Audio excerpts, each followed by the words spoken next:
Travis Holmes with BigCatCountry.com here with your Jacksonville Jaguars OTA update for day 1. The Jaguars returned to the Miller Electric practice fields today with pretty much a full assortment of the team in tow. The most notable name that was missing from today's practice was wide receiver Gabe Davis. He missed today's practice due to the birth of his child. Congratulations, sir, for completing that pass. Speaking of passes being completed, quarterback Trevor Lawrence was as sharp as you would hope for from, an opening day of OTAs. He was efficient, he was accurate, he was on point and just getting the offense moving. You had no issues getting lined up, and even with the first day of install, and you had no real balls getting away from him as far as his passes thrown. My biggest takeaway, my biggest news from the day is probably Christian Kirk just looking like a man on a mission. He does not look like someone who's returning from injury for sure.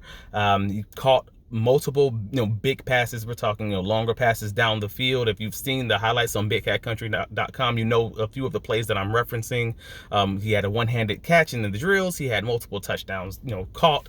Again, Christian Kirk looking like a man that's just going to be the wide receiver one on this team, and he's going to control the middle and intermediate parts of the field. I'm looking forward to that.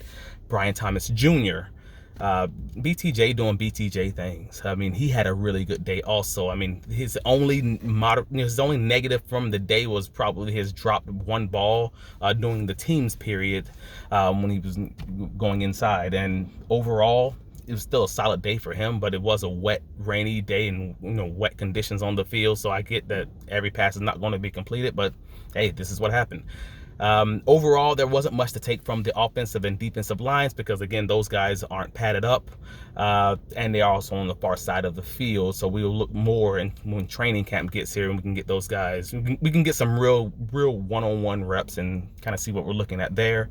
Overall, my biggest takeaway from the offensive and defensive lines was the fact that Jaguars right tackle Anton Harrison, while he did not look to be limited, he was being held out to the side.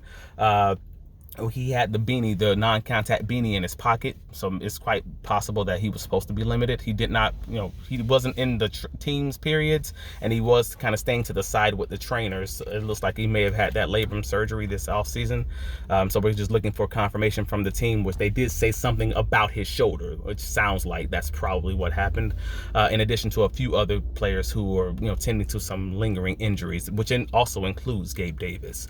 Head up to BigCatCountry.com. Save them as your favorites. We have all the highlights, all the observations with the full article written, and a post press conference summary from Coach Doug Peterson and Coach Ryan Nielsen on the site.